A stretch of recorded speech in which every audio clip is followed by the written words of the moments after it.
네, 안녕하세요, 여러분들. 큰별쌤의 고급 한국사. 네, 고급하면 당 나오는 최태성입니다. 자, 여러분들, 이 보이조우라고 있어요. 보이조우라고 이 우주에 쌓아올린 위성이 있는데요. 거기서 이제 그냥 계속 사진을 보내오더라고요.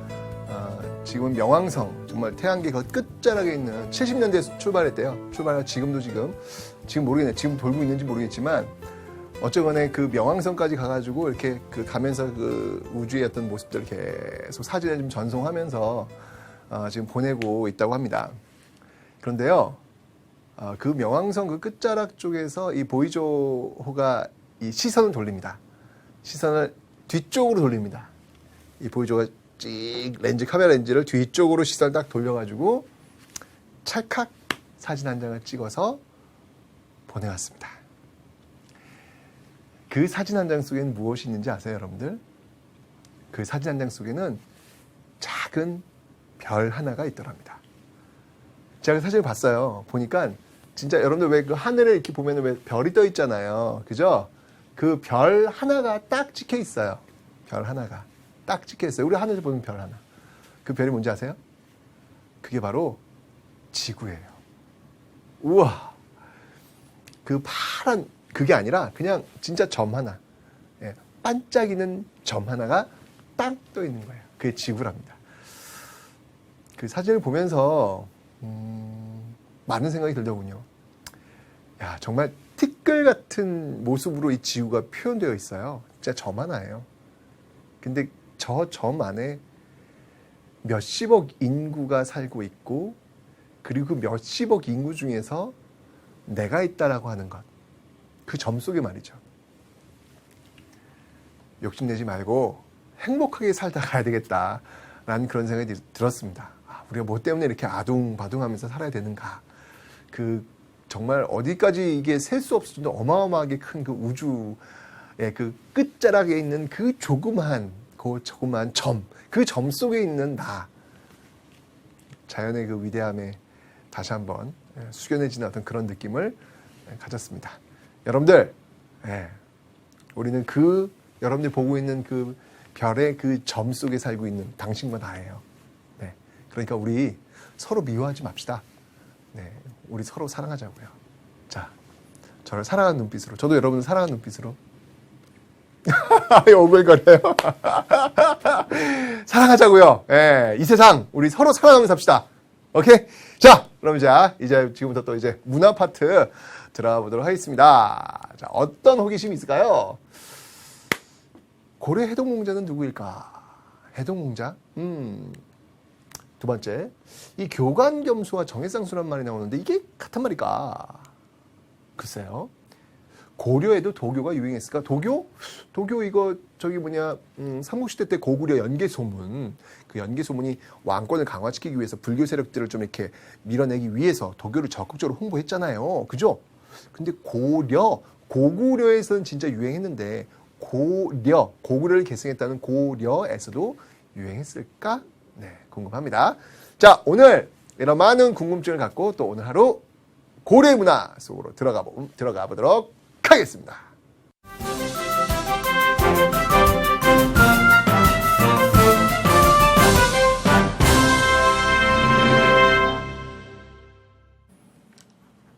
자, 오늘 여러분들 불교의 나라 고려에 오셨습니다. 자, 불교의 나라 고려입니다. 정말 이 고려는요, 불교에 정말 목숨 걸었던 그런 나라입니다. 그 모든 문화유산들이 이 불교의 어떤 색채를 띠고 나타낼 정도로 불교에 아주 심취했던 그런 시대가 바로 이 고려였습니다. 자, 그 불교의 나라 고려의 문화에 대해서 지금부터 한번 살펴볼 텐데요. 자, 먼저 유학부터 한번 살펴볼게요. 유학이라고 하는 것은 이 당시에 어떤 것들이 유행을 했냐면, 주로 유학의 어떤 학문적 분류에서는 뭐가 있냐면 주로 훈고학. 네, 여러분들 유학의 종류는 많아요. 뭐 훈고학, 성리학, 그다음에 뭐 고증학 되게 많습니다. 그 중에서 이 당시에 이렇게 훈고학, 중국 한나라에서 유행했던 학문이에요. 당시 그 앞에 있었던 진나라 진시 황제가 분서경영해가지고 뭐 책들 막 불태우고 막 사람들 죽이고 그랬잖아요. 그래서 그런 것들을 다시 복원시키는 과정 속에서 이런 어떤 복원의 어떤 그런 과정들, 필요했기 때문에 이런 훈고학들이 당시 유행했는데 이제 그게 우리나라에 들어온 거예요. 이 유학 훈고학을 공부하는 데 있어서 이거는 이제 주로 이제 그러니까 자구 해석, 어떤 자구 해석을 중시하는 그런 모습들이 지금 강한 게 바로 이 훈고학이다라는 거 기억하시면 되고요. 자, 이제 호족의 시대는 어땠고 문벌귀족 시대는 어땠는지 그 유학을 한번 살펴볼게요. 유학은 주로 이 정치, 이 정치 쪽에서 굉장히 많은 영향을 미쳐요. 최승로의 시무 28조가 그런 거 아닙니까? 그죠? 자, 이 호족의 시대, 이 당시 그 시대적 분위기로 본다면 상당히 개혁적인 시대였고요. 그 다음에 고구려 계승의식이 강했기 때문에 자주적인 어떤 그런 시대였다라고 설명드렸잖아요. 그래서 거란침, 그래서 물리친 거 아닙니까? 그죠? 반면에 문벌귀족 시대는요, 이제 기득권이 된 거야. 그러면서 보수적인 시대가 되었고, 굳이 싸울 필요 없잖아요. 4대하는 그런 모습들이 나타나고 있더라라고 설명드렸습니다. 자, 그런 시대적 특징을 먼저 염두에 두시고 하나씩 한번 살펴볼게요. 먼저 호족 시대의 대표적인 유학자가 있다면 최승로가 있습니다. 최승로. 자, 이 최승로 하면은 우린 너무 잘 알고 있죠. 경주 최씨였고, 위쪽으로 올라가면 신라 하대 때 최치원 연결되지 않습니까? 그죠? 신라 하대 육두품과 고려 육두품 출신은 이렇게 다르다. 이 당시는 왜냐면 고려 건국세력의 주체 세력이니까요. 아주 대우를 많이 받았죠. 이 최승로 같은 경우에는요, 시무 28조를 올려요. 시무 28조를 올려가지고 굉장히 유학을 장려하는 그런 모습들이 나타나고 있죠. 자, 시무 28조를 올리는데 이때 여러분들 불교를 상당히 많이 비판을 합니다. 불교를 비판을 해요. 그런데 여러분들 오해는 하지 마세요. 나중에 여러분 공부하시면 알겠지만 이 호족 시대에 있는 이 최승로, 유학자 최승로와 뒤로 쭉 가면 여러분들 이 신진사대부주에서 이제 여러분들이 배우시게 될 정도전, 정몽주 이런 사람들이 있어요. 같은 유학자예요. 근데 이 유학자들은요 똑같이 불교를 비판해요. 불교를 비판합니다. 그런데 이 비판의 강도가 달라요. 이 최승로는요 불교를 비판했지 불교를 부정하지는 않습니다. 비판은 했지만 부정하지는 않아요. 이게 차이점이에요. 유학이 정치의 어떤 삶의 중심이 돼야 되고 어떤 그 삶의 어떤 그 과정에서는 불교가 필요하지만 정치까지 이렇게 들어와서는 안 된다. 이렇게 주장하는 것이 불교 부정하는 건 아니에요. 근데 저 뒤쪽에 나오는 신진사대부 정도전 정몽주 같은 경우에는 부정입니다. 이거는 있을 수 없는 이거는 말도 안 되는 어떤 그런 종교 이런 식으로 거의 믿어서는 안 된다 이렇게 나오는 거죠. 그러니까 그런 어떤 같은 유학자지만 훈고학자였던 최승로와 성리학자였던 정도전 정몽주는 좀 다르다. 불교를 바라보는 입장이 다르다. 정도전의 그 불시잡변 유명하지 않습니까? 불시잡변이 뭐예요? 씨, 최씨, 김씨, 이씨 불씨예요, 불씨. 부처씨예요, 부처씨. 부처님도 아니고 부처씨. 부처씨의 잡변이란 말이에요. 잡소리란 얘기예요. 와우. 이 정도로 그냥 아주 그냥 신랄하게 비판했던 그런 사람들은 뒤에 나올 겁니다. 이 당시는 그 정도는 아니란 얘기예요. 아시죠? 자, 그 다음에요. 유학에서는요, 여러분들, 우리가 성종을 또 최승로의 건의를 받아가지고 또 활약했던 성종 있잖아요. 그죠? 성종, 최승로의 시무 28조를 받아들였던 인물. 이 성종이요, 중앙에는 국자감. 국자감을 정비하죠. 이 국자감을 정비한 이유는 뭐냐면 관악을 진흥시키겠다라고 하는 어떤 그런 목적이 있었단 말이에요. 이 국자감은 어떤 그 구성이 되냐면 이 국자감의 구성은 이렇게 됩니다. 국자감은 유학부와 기술학부로 구성이 돼요. 그러니까 어려운 거 아니에요, 여러분들. 유학부와 기술학부. 그러니까 한마디로 얘기하면 문과와 이과 이렇게 구성이 됐다는 얘기예요. 대학이잖아요, 지금. 그죠? 문과와 이과로 구성이 됐다는 얘기예요. 똑같아요, 지금하고. 그런데 유학부는요, 주로 누가 들어왔냐면 유학부는 주로 7품 이상의 관리들의 자제, 조금 올라가는 사람들이 유학부에서 주로 공부를 했고요. 기술학부는 8품 이하의 자제들이 들어와서 공부를 했더라라는 거. 이런 데서도 이제 문과와 이과의 차별은 확실히 주어지고 있습니다. 차이는 좀 있다는 이야기예요. 그죠? 저는 문과 출신 이지만 뭐 지금은 사실은 이렇게 유학부라든지 철학부라든지 사학과 참 별 볼 일 없는 학과로 이렇게 참 냉대를 받는 그런 거잖아요. 그죠? 지금은 실용적인 옛날로 따지자면 잡학과들 잡과들 그런 데가 이제 막 이렇게 되고 요즘은 이렇게 인간은 본연의 어떤 그 사유를 하는 그런 학문들은 그렇게 인기가 없잖아요. 그죠? 근데 지금만 그랬을 뿐이지 옛날에는 그 위상이 장난이 아니었다라는 것을 얘기하고 싶었던 겁니다. 옛날엔 이랬다 이거죠. 네. 그 다음에 지방은요. 지방에는 또 뭘 세우냐면 지방에는 향교. 네, 지방에는 향교를 세우고 있다. 이런 것들은 여러분들 조선시대까지 이어져요. 이런 패턴은요. 조선시대까지 이어지는 그런 모습들 기억하시면 되겠습니다. 됐죠? 자, 이게 이제 호족 시대에 있었던 그런 유학의 모습이었습니다. 자, 다음 문박이육 시대로 넘어갑니다. 자, 이 시대로 가면요. 대표적인 인물들이 있다면 누가 있습니까? 네, 김부식 알고 있죠? 김부식이라든지 그다음에 최충이 있어요. 최충. 유명한 사람들. 이 최충을 뭐라 불렀냐면요. 동방의 해동공자. 이만큼 이 학식이 아주 높았던 그런 인물이라는 얘기죠. 그래서 이 최충이 문헌공이거든요. 그래서 문헌공 그걸 따와가지고 이 최충이 가르치고 있는 학교, 지금으로 부르는 학교죠. 문헌공도가 있어요. 이 문헌공도에 많은 인재들이 모여가지고 이 최충의 가르침을 받아서 열심히 공부하는 일종의 지금으로 얘기한다면 사교육 학원이라고 보시면 돼요. 이건 관학이 아닙니다. 여기서 이야기하는 국자감은 지금 관학이잖아요. 그죠? 관학인데 여기는 사교육 기관이다. 지금처럼 본다면 이제 그런 거죠. 이 문헌공도 여기 이제 구제학당이라는 이름으로 간판은 구제학당이에요. 구제학당이라는 게 있더라라는 거 기억하시면 되겠습니다. 지금 제가 설명을 드렸지만 이 신라 이 문박이족 시대는요 굉장히 사학이 아주 융성을 합니다. 네, 사학이 융성하는 사학이 융성하는 그런 모습도 보이고 있는데요. 그래서 사학 12도. 네. 이 사학 12도 중에 유명한 한 개가 바로 이 문헌공도라는 이야기예요. 12개의 그 여러 유명한 그 사교육 기관들이 있었는데 그 중에서 하나 유명한 게 이 문헌공도더라라는 겁니다. 뭐 사교육 기관 요즘도 많잖아요. 뭐 비타에듀라든지 뭐 메가스터디라든지 또 뭐 이투스라든지 이런 것들이 12개가 있었다. 그 중에서 이 문헌공도가 제일 유명하더라. 뭐 이런 걸 지금 얘기해 주고 있는 거야. 자, 그러자 큰일 났어. 이 당시에도 고민이 많았어요. 사교육 이 진흥에 대해서 고민이 많았단 말이죠. 이 사교육을 어떻게든 막아보자. 이거는 1000년 전이나 지금이나 똑같네요. 그죠? 이렇게 사학이 융성을 하자. 이건 문제가 있다. 라고 해가지고 관학 육성책이 나와요. 관학 진흥책.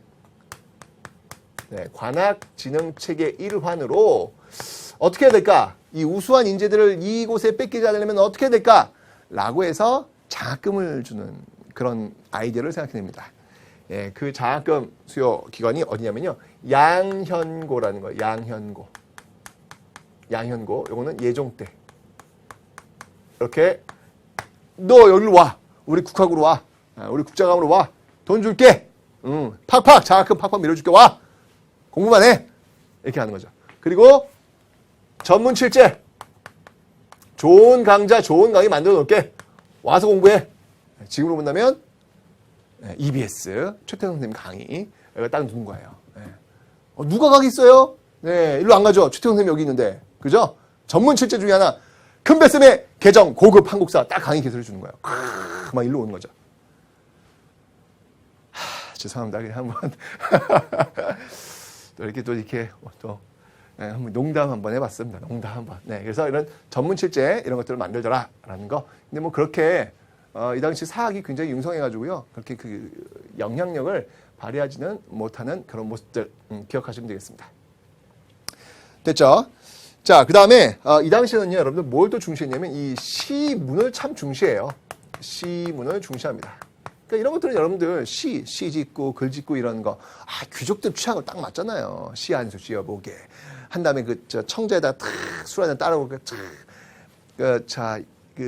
잎사귀를 딱 띄워놓고 말이죠. 그 쫄쫄쫄쫄 흐르는 강에서 말이죠. 자, 당신 시한수 짓게. 자, 여기 청자에다가 술 한잔 딱 느낌 나오잖아요. 그죠? 네, 이건 귀족적인 어떤 취향입니다. 귀족적 경향이 굉장히 많이 반영되고 있다.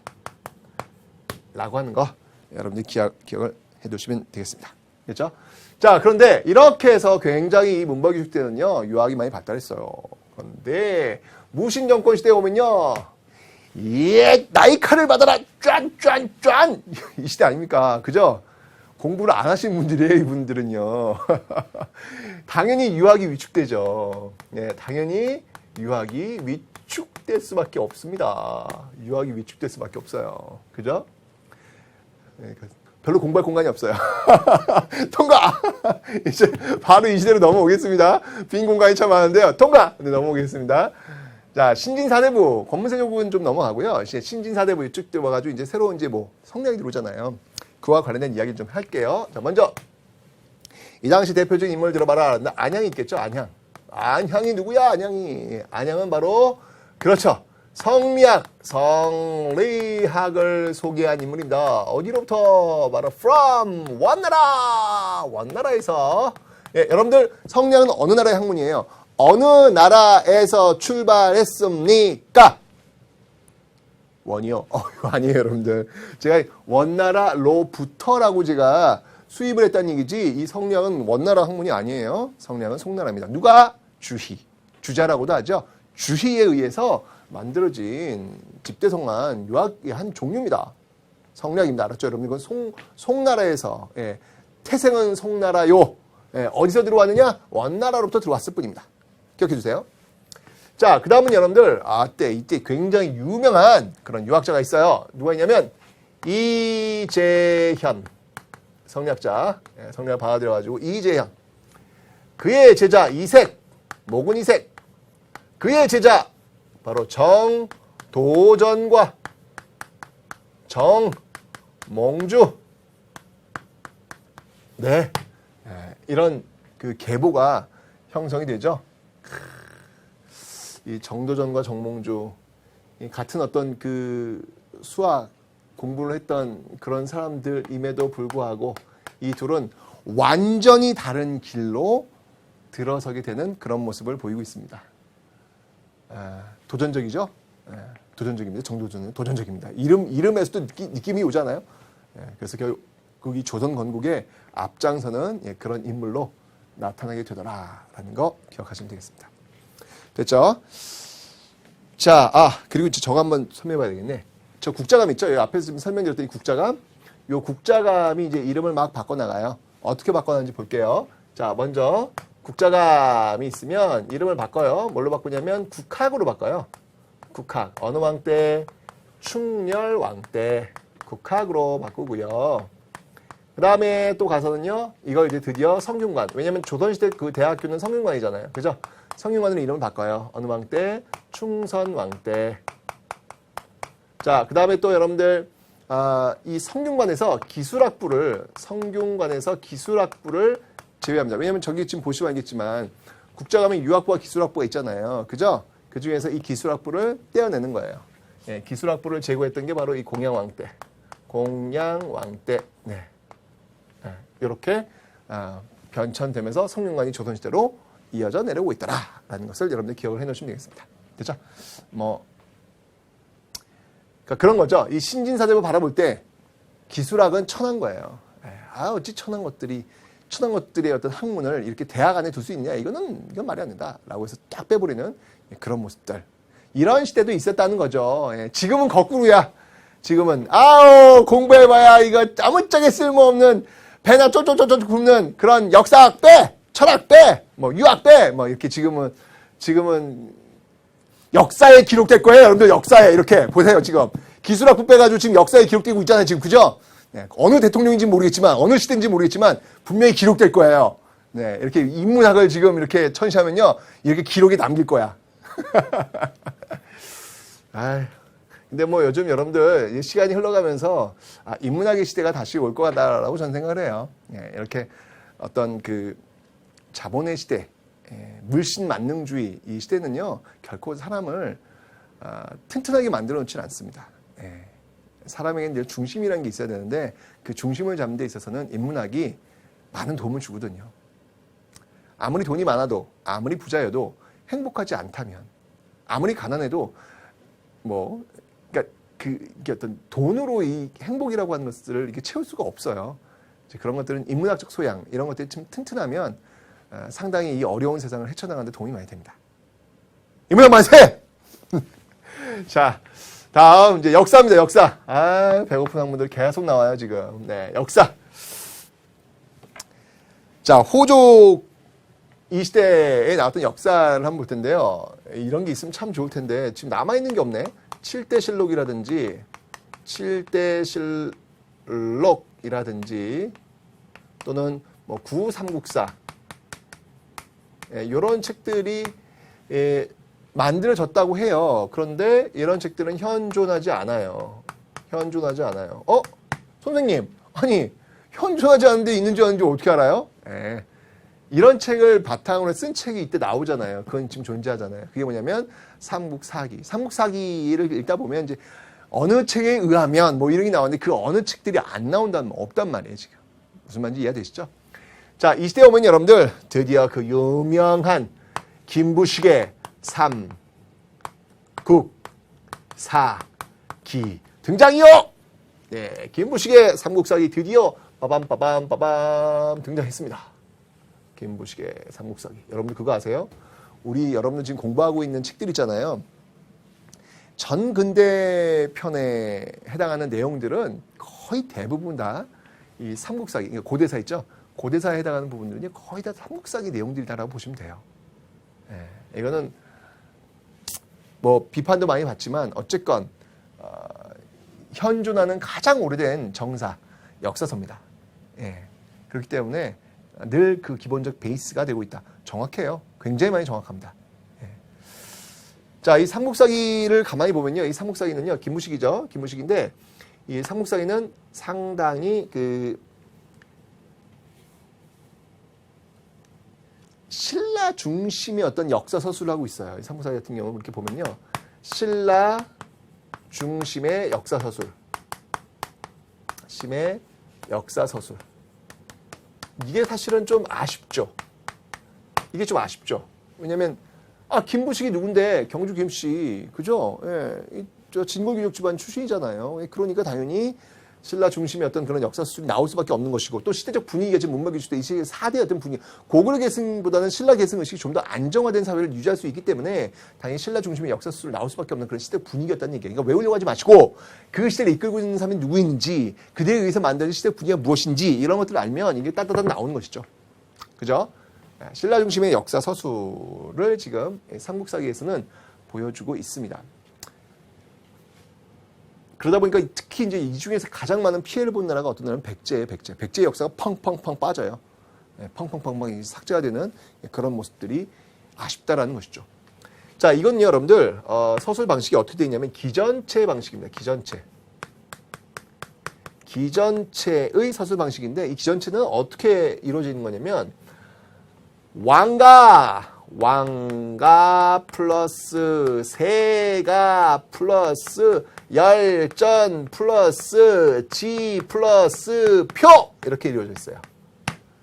왕가 세가 열전 지 표 이렇게 구성이 되어 있는데 왕가는 왕의 이야기, 세가는 제후의 이야기, 열전은 신하들의 이야기, 지는 이건 제도예요.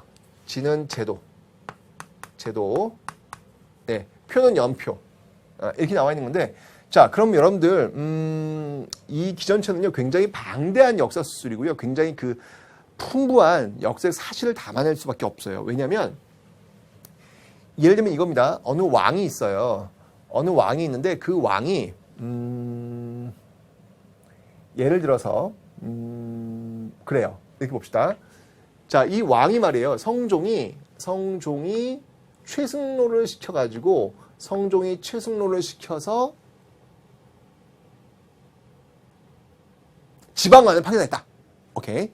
성종이 최승로를 시켜서 지방관을 파견했다. 그러면 어떻게 되냐면 왕가세가 우리는 이제 이게 원래 이 기전체라고 할 때는 이게 황제의 나라에서 왕자, 이제 왕이 이제 여기 세가에 들어오는 거거든요, 사실은요.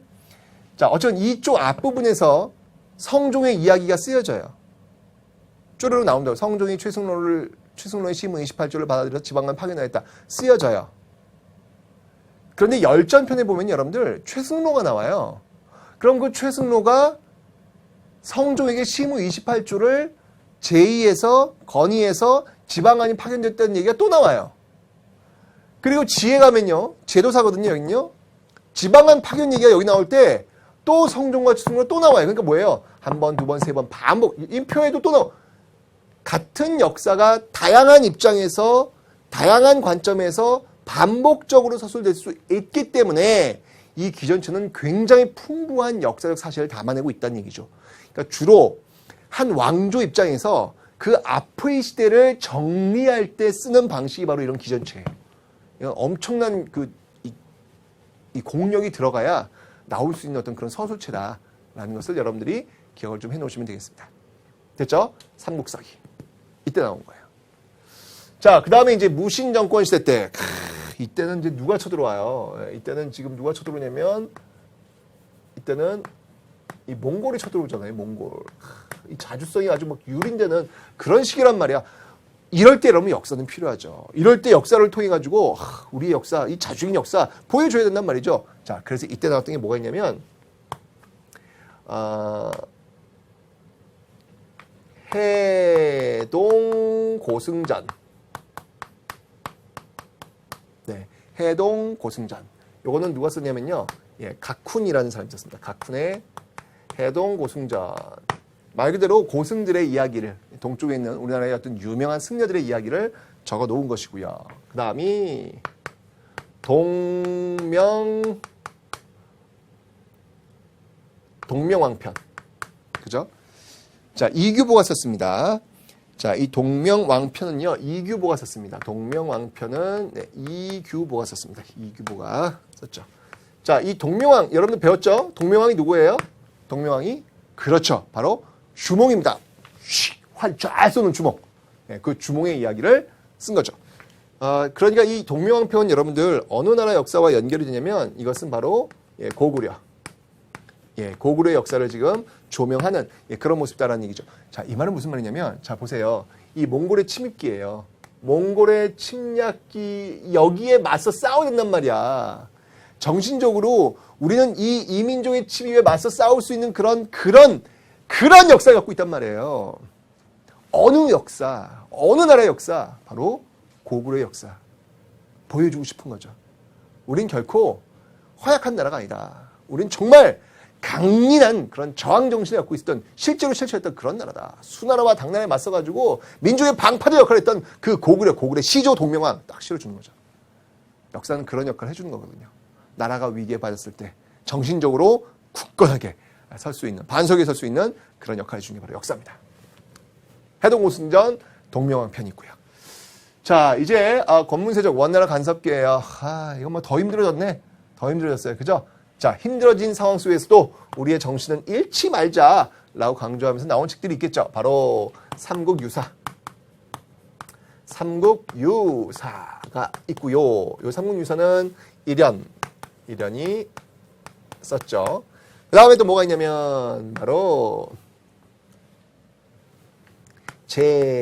제왕운기가 있습니다. 제왕운기. 이거는 이승훈의 제왕운기.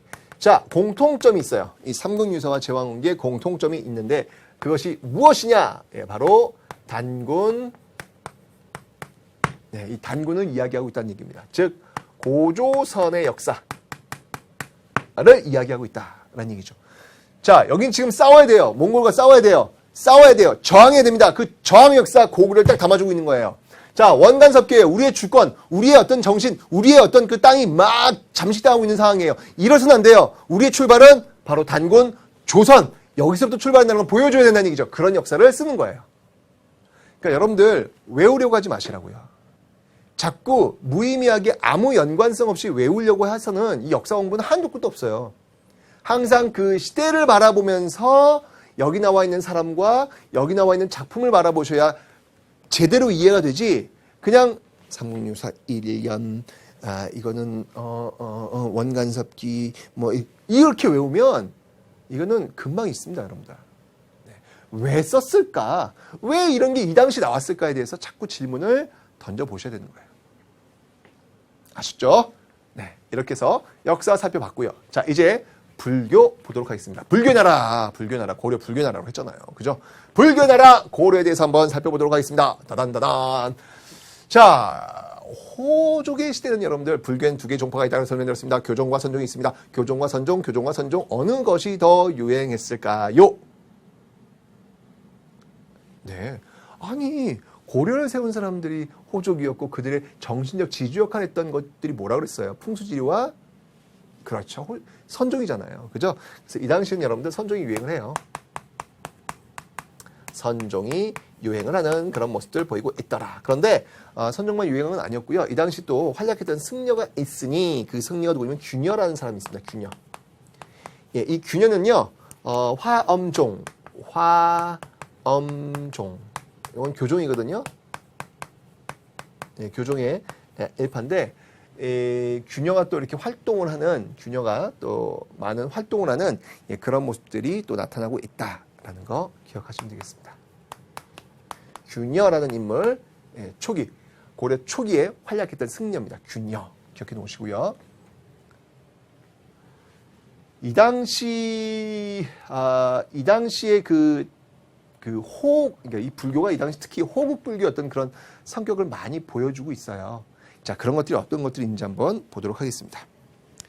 자, 먼저 중앙부터 한번 살펴볼게요. 중앙. 이 중앙에 있는 어떤 여러 가지 것들 살펴볼 때는요. 태조 왕건을 떠올리셔야 돼요. 특히 태조가 이런 일들을 굉장히 많이 하거든요. 자, 어떤 것들이 있는지 한번 볼게요. 자, 먼저 첫 번째는요. 연등회와 팔관회. 예, 이 연등회와 팔관회를 장려합니다. 연등회와 팔관회를 장려하는 그런 모습들이 있어요. 중앙에서는 연등회와 팔관회를 장려합니다. 이런 것들은 여러분들 훈요 10조에도 나와 있죠. 훈요 10조. 예, 왕건의 유언, 연등회와 팔관회를 잘 성대하게 치르거라. 이런 것들이 지금 훈요 10조에 나와 있습니다. 그리고 이제 뭐냐면 승려 중에서도 정말 이 덕망 깊은 학식이 깊은 도가 거의 뭐 통하신 그런 분들은 모시는 거예요, 국가에서요. 그래서 국사 왕사제, 국사로 모시고 왕사로 모시는 아주 지극정성이죠. 국사 왕사 제도를 또 시행하고 있다. 그 다음에 또 뭐가 있냐면 여러분들 승록사를 설치해요. 승록사는 뭐냐면 그 승려들 있죠, 승려들의 행적을 다 기록해 놓는 거예요. 행적을 기록하는 관청이다 라고 보시면 되는 거예요. 아주 이건 뭐 국가적으로 굉장히 밀어주고 있는, 팍팍 밀어주고 있는 그런 모습들. 그러니까 사실 태조가 이제 이런 모습들로서 이제 불교를 굉장히 막 국가적으로 막 끌어들이니까 이에 대한 비판, 안티를 누가 한 거예요? 이에 대한 안티를 바로 이 최승로가 이후에 여기에 대해서 지금 이 안티를 건 거죠. 이거는 아니다. 그래서 이 최승로 같은 경우에는 연등의 팔관에 줄여라. 이거 너무 화려하다. 이런 걸 왜 해야 되냐. 국가 낭비다. 이런 식으로 유학자 입장에서는 그런 거죠. 그러면서 이 불교를 비판하는 그런 모습들이 나오는 거예요. 바로 이러한 태조 어떤 이런 정책들의 어떤 그 맥 이런 것들에 대한 반기를 최승로가 들었다. 이렇게 보시면 되는 겁니다. 됐죠? 그 다음에 이제 지방. 지방에는 향교. 지방에는 이제 향도. 이건 전 시간에 배웠죠, 여러분들? 사회 시간 배울 때, 고려 사회 배울 때 향도 같은 어떤 그런 조직들이 또 활동하고 있었다라는 거 정리를 해 놓으시면 되겠습니다. 됐죠? 자, 이렇게 있다가 이제 문벌기족시로 넘어갑니다. 제가 얘기했어요, 분명히. 자, 문벌기족시 때요. 보호사대입니다. 자신의 기득권을 일단 다 확보했단 말이에요. 그걸 잃어버리고 싶지 않아요. 그리고 내가 이제 지배층이야. 내가 최고의 꼭대기에 올라와 있어. 이 앞에까지만 해도요, 여러분들, 자신의 꼭대기에 있었던 인물들이 있잖아요. 그들이 누구예요? 바로 삼국시대, 신라시대, 통일신라시대 때 바로 귀족들 아닙니까? 바로 진골 귀족들. 그들이 위에 있었단 말이에요. 근데 그들을 거꾸로 들이고 나라를 세웠단 말이야. 그러니까 어느 정도의 그 겸손함이 있죠. 그런데 이제 그들이 완전히 위에 꼭대기에 와 있는 거야. 얘들이 집의 층이야.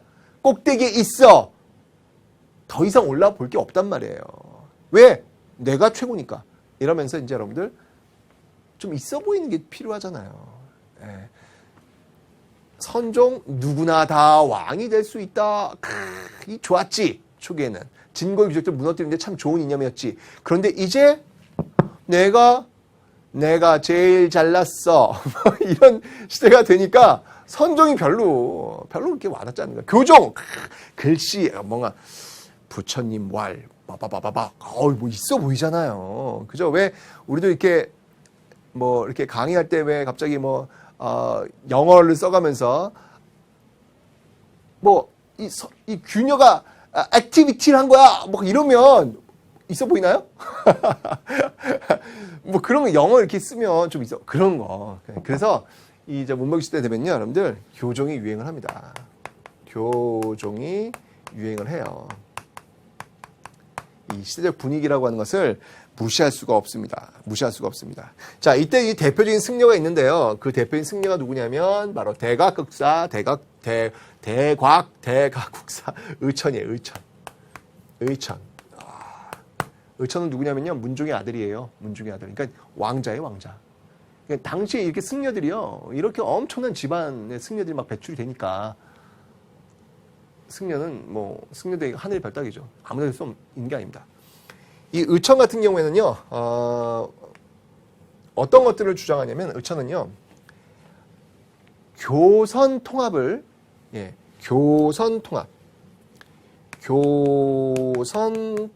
지향합니다. 교선 통합을 지향하는데 이게 무슨 말이냐면, 자, 보세요. 이렇게 있으면, 이렇게. 네. 교종과 선종을 통합하려고 한 거예요. 교종과 선종을 통합하려고 했는데, 이 교종과 선종을 보시면 알겠지만, 이 왕자 아닙니까, 왕자. 그러니까 그 힘이 있단 말이에요. 왕자니까. 너. 합쳐.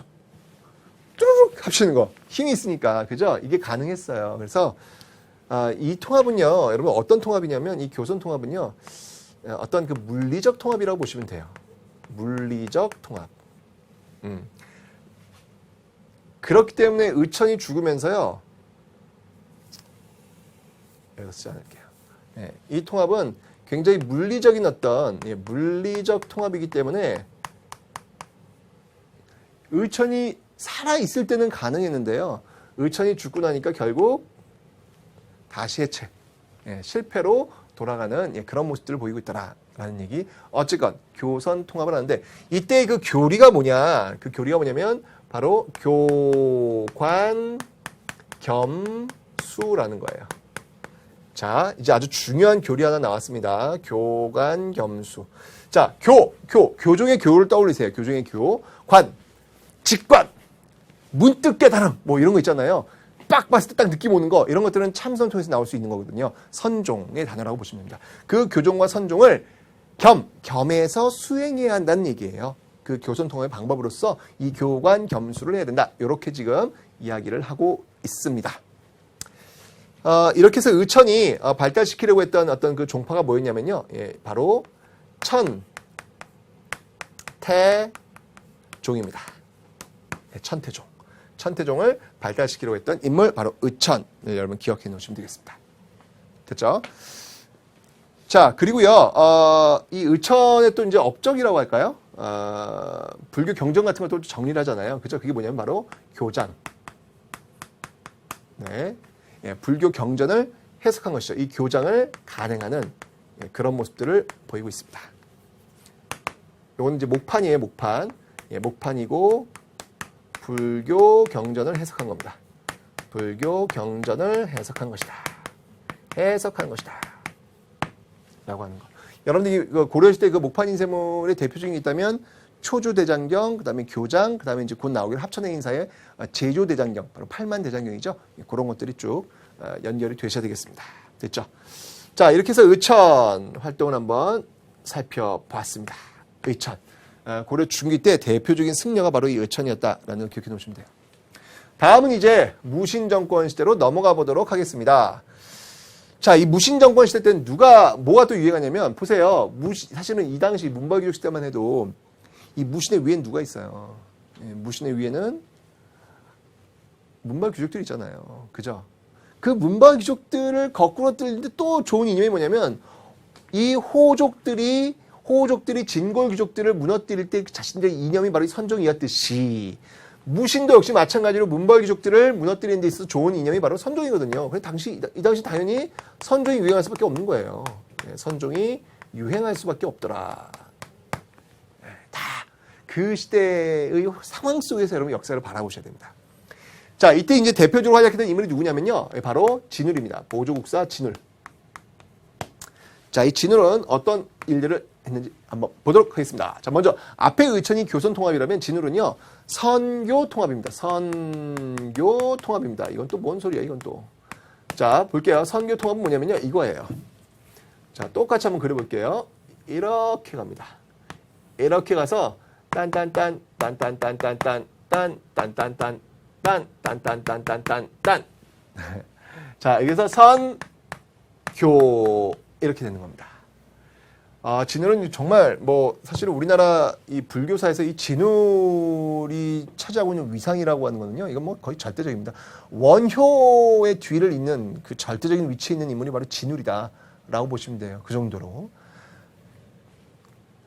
굉장히 많이 연구하고 공부했던 그런 승려인데, 이 진울의 선교 통합은요, 여러분들, 이건 화학적 결합이 이루어져요. 교리 통합. 화학적 교리 중심의 통합입니다. 교리. 사실 여기는 여러분들, 여기 왜 물리적인데 여기는 뭐냐면 교단 중심의 통합이었거든요. 여기는 교단. 네. 교단 중심의 통합이었거든요. 근데 여기는 교리 중심이니까 교리를 갖고 이제 결합을 시킨 거예요. 그러니까 여긴 교단 중심이다 보니까 결국 의천 사후에는 결국 이게 뿔뿔이 흩어진단 말이에요. 근데 여긴 교리를 갖고 통합을 시키다 보니까 이거는 성공을 하더라라는 얘기입니다. 이거 엄청난 거죠, 여러분들. 그죠? 선교 통합을 이뤄낸 승려 바로 진울 기억하시면 되고요. 그럼 그 방법으로서 어떻게 되느냐? 바로 정해쌍수와 도노점수를 들고 나옵니다. 도노점수. 네. 정해쌍수와 도노점수. 이건 또 뭐냐면요. 자, 굉장히 중요한 교리예요. 정해쌍수와 도노점수는 정해는 선정에 들어간다. 선종과 관련된 단어예요. 지혜예요. 지식이에요. 교종이에요. 즉 선종과 교종을 함께 배워야 한다. 즉 여기 있는 교관겸수와 똑같은 용어입니다. 의미는 같아요. 하지만 무엇 중심에? 여기는 교종 중심에, 여기는 선종 중심. 먼저 글자가 나왔잖아요. 그죠? 선종 중심의 그 용어가 되는 거예요. 도노점수도 마찬가지예요. 도노라고 하는 건 뭐냐면 문득 깨달음이야. 문득 깨달았지만 점진적으로 수행도 계속 해야 된다라고 지금 이야기를 하고 있는 거예요. 도노가 선종의 어떤 의미라면 점수는 교종의 의미가 되겠죠. 역시 이것도 선교 통합의 어떤 그런 용어가 되는 겁니다. 도노점수. 이 도노점수는 사실 진울이 이야기한 이 도노점수는요. 우리 불교사 일에 쭉 아주 그 맥이 되어서 어디 이 진울의 도노점수에 함부로 반길들 이게 쉽지 않을 정도로 아주 그 권위라고 할까요? 그런 것도 굉장히 강했죠. 그런데 그 권위에 정면으로 발길을 들고 일어섰던 승려가 있잖아요. 우리 시대에 봤던 승려입니다. 그 승려가 누군가요? 그 승려가 바로 성철 스님이에요. 성철 스님. 네. 이 성철 스님이 이제 뭐라고 얘기를 하냐면 도노점수 이건 아니다 이거예요. 도노점수. 진울의 도노 이건 아니다 이거예요. 왜 아니냐? 아니 도노 깨달았어. 깨달았으면 끝이지. 뭘 더 점수하란 말이냐. 그러면서 성철 스님은 도노 돈술 들고 나옵니다. 이게 그 짧은 네 글자의 말이죠. 이게 엄청난 의미가 들어가 있는 거야. 우리 같은 백성들이야 무엇을 알겠습니까? 그 성현들의 의미를. 응? 어쨌건 간에 그러니까 큰 스님이라고 이렇게 지칭받는 게 아닌가라는 생각이 듭니다. 물은 물이요 산은 산이로다. 너무 당연한 말인데. 아니 그럼 물은 물이고 산은 산이지 이게 그렇지만 성철 스님이 말씀하셨기 때문에 거기에는 무언가 의미가 있다라고 이제 이야기를 하는 거죠. 그죠? 제가 물은 머리요 산은 산이로다 라면 사람들이 푹 이렇게 웃잖아요. 근데 성철 스님이 얘기했기 때문에 뭔가가 있다. 예. 참 그런 것 같아요. 그죠? 피카소가 말이죠. 그림에다가 그냥 붓을 안에 쭉 그었어요. 와, 이건 뭔가 의미가 있는 거야. 근데 제가 똑같이 그냥 쭉 그었어요. 그럼 낙서예요. 그죠? 예, 그런 의미인 것 같아요. 어쨌건 예, 정해상수 도노 점수 기억해 놓으시기 바랍니다. 자, 이렇게 해서 이제 지금 여기서 나온 이 진우리 발야시킨 종교가 바로 조계종이죠. 조계종. 그러니까 지금 여러분들 이 천태종과 이 조계종이야말로 우리나라 그 불교 종파에 아주 굉장히 중요한 역할을 하고 있는 곳이잖아요. 그게 이제 이 고려시대 때, 이 고려시대 의천과 진울에 의해서 토대가 이제 마련되었다 이렇게 보시면 되는 거죠. 그죠? 조계종의 제일 그 최고의 사찰이 어디예요? 조계사. 네, 이렇게 연결되는 거죠. 그죠? 자, 근데 이 진울은 말이죠. 또 이 불교 개혁 운동을 많이 주장을 합니다. 당시 어떤 그 불교가 또 많이 좀 이렇게 부패한 그런 모습들이 보였거든요. 그래서 안 된다. 이 승려들이 모여서 수행을 함께하는 결사 운동을 또 주장을 해요. 그게 뭐냐면 바로 수선사 결사라는 겁니다. 수선사, 지금의 송광사예요. 지금의 송광사입니다. 송광사, 수선사 결사 운동을 통해 가지고 어떤 불교 개혁 운동을 단행하려는 그런 모습들이 보여지고 있더라라는 거죠. 그런데 이 수선사 결사에 또 대응을 했던 그런 또 승려가 있어요. 수선사 결사에 또 대응을 했던 여기 대응을 했던 게 뭐냐면 여기에 대응을 했던 게 바로 백년결사라는 게 있어요. 백년사 결사. 백년사 결사라는 게 있는데 이 백년사 결사를 주도했던 인물이 누구냐면요. 이 인물은 바로 요세라는 인물이에요. 요세. 네. 요세라는 인물인데 진울이 이 선종인데 반해서 요세 같은 경우에는요. 이거는 교종입니다. 교종. 네, 교종인데 요새는 이 백년사 결사에서 뭘 강조하냐면 이런 걸 강조해요. 참회와 이런 건 너무 어려우니까 그냥 하는 걸 쓸게요. 참회와 그 다음에 연불. 네, 참회와 연불을 통해서 극락왕생하자. 극락왕생에 이를 수 있다. 라는 걸 강조하죠. 그래서 이 기층 민중들한테 아주 인기가 많았던. 네. 그러니까 반성하라는 얘기예요. 그리고 외치라는 얘기예요. 남아함 다벌관세 모사를 끊임없이 그러면서 나의 마음을 정화하다 보면 극락왕생에 이를 수 있다. 이런 주장을 한 것이죠. 그리고 여러분들 이 진울의 제자가 있어요. 그 제자가 누구냐면 혜심이라고 있습니다. 혜심.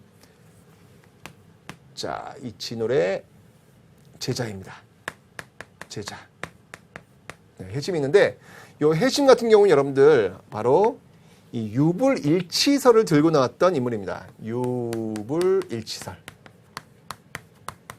네, 이 유불일치설, 그러니까 유교와 불교가 그렇게 다른 게 아니다라고 해서 나중에 이 불교가 이 성리학이라고 하는 어떤 유학이라고 하는 것들을 또 이렇게 안아낼 수 있는 어떤 그런 이론적 토대를 제시했던 인물이 또 이 혜심이다라는 것을 또 하나 기억을 해 놓으시면 되겠네요.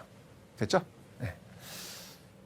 자, 다음은 여러분들 이 시기를 한번 보도록 하겠습니다. 고려 말기라고 보시면 돼요. 자, 이 시기에는 또 이제 뭐가 유행을 하냐면요. 임재종이 유행을 해요. 임재종.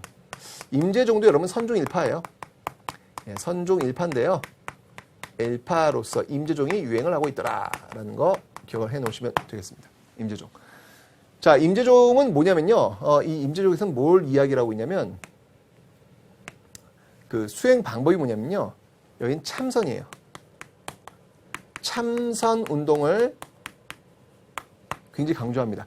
사실 임재종이라고 하는 게 이때부터 처음 출발한 건 아니에요. 사실은 진울도 임재종과 이제 연결이 됩니다. 이게 다 연결이 되는데 이 시기에 오면 올수록 더욱더 유행이 되고 여기 이제 조선시대까지 쭉 연결이 돼요. 이 종파가. 이건 뭐냐면요. 바로 이 화두 있죠. 화두를 통한 화두를 통한 간화선의 방법을 주장하고 있습니다. 화두를 통한 간화선의 방법. 자, 여러분들 이 간화선이라고 하는 게 뭐냐면 바로 이런 거예요. 제가 아까 그 성철 스님의 그 산은 산이요 물은 모리로다 화두를 하나 던지는 거예요. 예. 거기에 대해서 고민을 하는 거죠. 산은 산이요 물은 모리. 이게 과연 어떤 의미가 있는 것일까? 있는 그대로를 받아들이라는 의미일까? 산은 산이요 물은 무리로다. 이런 화두를 갖고 스스로 어떤 그 뜻을 음미하면서 뜻을 알아내려는 어떤 그런 모습들. 자, 그러다 보니까 이 화두를 통한 간화선을 하려면 여러분들 그런 것들을 던져주고 의견을 좀 나눌 수 있는 어떤 그런 관계가 필요해요. 그래서 여기서는 이 스승과 제자의 관계가 굉장히 중요합니다. 제자 관계가 굉장히 중시 여기고 있더라. 예, 라는 것이죠. 이런 임재종의 그 대표적인 승려가 있다면 누가 있냐면 보우가 있어요. 보우. 네, 이 보우가 있는데 이 보우라는 승려 여러분들 조선시대 가면 또 나와요. 네, 같은 승려 아닙니다. 고려 말기의 보우인데 이 보우 같은 경우에도 이런 어떤 그 운동을 통해 가지고 어떤 그 불교의 개혁 운동을 전개하죠. 개혁 운동을 전개하지만 네, 그리고 이제 결국은 이제 실패하는 그런 어떤 그 모습들도 있더라라는 겁니다. 됐죠? 자, 그래서 이렇게 고려 불교를 한번 살펴봤습니다. 어쨌건 불교의 나라이기 때문에 굉장히 어떤 교리라든지 이런 것들이 굉장히 체계화되어 있는 그런 모습들. 어떻게 본다면 우리나라 불교사 역사에서 정말 정점을 찍었다 고려 시대가 라고 해도 과언이 아닐 겁니다. 됐죠? 불교 한번 살펴봤고요. 자, 다음은 이제 도교를 한번 살펴보도록 하겠습니다. 자, 이 도교에서는요, 일단 여러분들 그 팔관회, 어디 있지? 예, 팔관회. 예, 이 팔관회가 사실 도교랑 관련된 거예요. 그래서 팔관회가 있다라는 거. 이 팔관회는 다 짬뽕이에요. 불교도 어느 정도 들어가 있고, 도교도 들어가 있고, 또 이 토속신앙. 예, 토속신앙도 들어가 있고. 네. 팔관회. 어쩌면 도교와 관련된 겁니다. 그 다음에 또 뭐가 있냐면 여러분 도관이라는 게 있어요. 도관. 자, 이 도관은 뭐냐면 궁궐 내에 있는 궁중의 도교 사원이에요. 궁중의 도교 사원을 도관이라고 하는데 이 도관에서 여러분들 뭘 하냐면요. 초제. 네. 이 초제를 또 지내는 하늘 제사 지내는 이런 거죠. 이런 초제를 주관하는 그런 모습들이 있더라. 라는 거 기억을 해놓으세요. 그런데 이 도교가요, 교단으로 성립되지는 않습니다. 교단으로 성립하지는 못해요. 성립하지는 못한다. 이 정도만 여러분들이 도교에 대해서는 알고 계시면 되겠습니다. 됐죠? 자, 다음 풍수지리입니다. 풍수지리. 자, 제가 얘기했잖아요. 이 풍수지리와 선조를 갖고 고려가 세워졌다고. 그래서 초기에는요, 여러분들 서경길지설 이런 것들로 인해 가지고 여러분들 그 지방 행정 조직에 삼경, 그죠? 삼경 중에 서경이 하나 들어오잖아요. 그죠? 또 들어오고 또 북진정책, 태조의 북진정책 이런 것들이 다 이 서경길지설에 나오고 있더라. 그런데 시간이 흘러갔어. 문마기조 시대 때. 이 시대는요, 이제 서경길지설은 뭐 그렇게 매력적이지 않아요. 신라계 승의식 남쪽으로 내려가야죠, 자꾸. 그죠? 그래서 이때는 남경길지설이 대도하게 되었고, 이제 이런 것들에 대한 반발이 바로 이 묘청의 서경천도 운동으로 나타나고 있더라. 라는 것을 여러분들이 정리해 놓으시면 되겠습니다. 됐죠? 자, 이렇게 해서 여러분들 고려의 문화 첫 번째 시간을 한번 살펴봤습니다.